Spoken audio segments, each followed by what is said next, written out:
Do you want to accomplish more but struggle to consistently do this?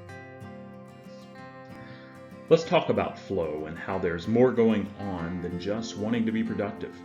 Let me explain what flow is, how to get into a flow state, and why it's important to pay attention to what's going on inside of us, and how being in flow can impact things like faith and spirituality.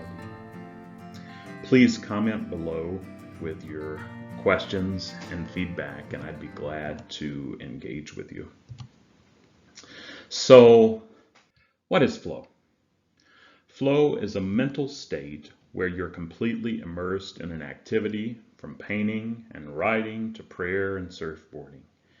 It involves intense focus, creative engagement, and the loss of awareness of time and self. In short, flow is a state in which people are so involved in an activity that nothing else seems to matter. Let me give you 5 factors that accompany flow.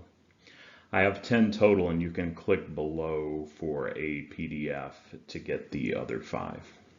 Number 1, having clear goals about what you want to achieve, meaning you know exactly what you want and how you want to get there. Number 2, concentration and focus. You're in the zone.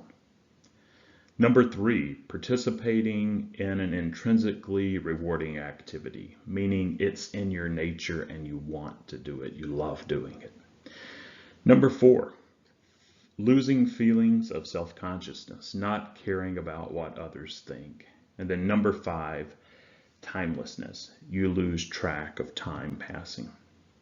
Now, not all of these factors or the other 5 in the comments below need to be present in order to achieve flow state, but they are the emotions and responses most often associated with this mental state. So you know more about flow now, but how do you get into the state of flow? Granted, it's more challenging for some than others, but anyone can find flow. Let's look at 10 flow state triggers to help you get into flow. And for the sake of time, I'm going to give you 3 here, and then you can click below and get the sheet with all of the flow state triggers along with the list of factors that accompany flow that I mentioned previously.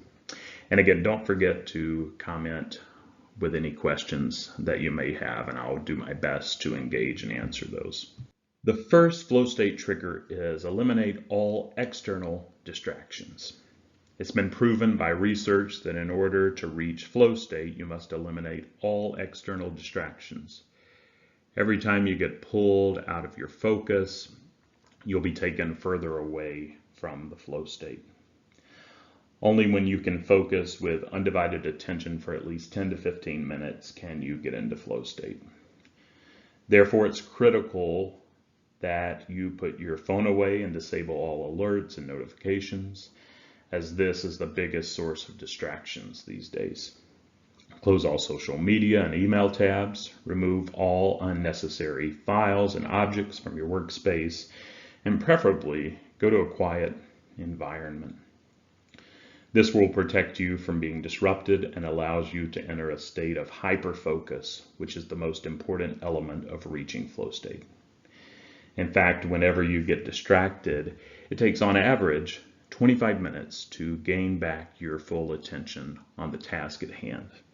And this is because of something called attention residue, which implies that some of your attention is still left behind at the previous task or distraction that you're dealing with. Flow state trigger number 2, eliminate internal distractions. Besides eliminating external distractions, you'll also need to eliminate internal distractions if you want to reach a flow state. Whenever you experience stress or have too much on your mind, it'll be incredibly hard to keep your mind focused on your task at hand, and therefore it'll be impossible to reach flow state. If this happens regularly to you, I recommend you try 2 things. Number 1, journaling every morning and or evening. There's a concept known as morning pages that has been helpful for me, and I'll put a link below with more information about that. Number 2, daily meditation, at least 10 minutes. Both of these will help you clear your mind, limit mind wandering, and control your thoughts a lot better. And finally, flow state trigger number 3. Work at your BPT, biological prime time. Getting into flow state is hard if you're low on energy. You need to have the willpower to focus on just one thing and not get distracted along the way. Tapping into your willpower and attention is energy draining, so you absolutely need to do it when your mind is sharp and energized. If you try to get into flow state when you are tired and energy drained, it'll feel like an uphill battle where you get distracted much easier and have less willpower to stay with your task for long enough to get into a state of flow. Therefore, I recommend you use your mornings to get into flow state. Another option would be to enter flow state right after you took a real break. So not one in which you fill your attention to the brim by checking social media or email. And take that break for about 10 to 30 minutes. Finally, let's look at how flow impacts our inner world, like our faith and our spirituality. Achieving flow, or being in the zone, is not often thought of as spiritual, but there's a potential relationship that is worth exploring. And in any case, the concept by itself has a lot to say about human flourishing and growth. I don't know that flow was intended to be a religious concept. Nevertheless, I do think there's several possible points of contact with your inner world, like in the area of spirituality and faith. Spiritual practices like mindfulness, prayer, and meditation can help us move in the direction of the state of flow.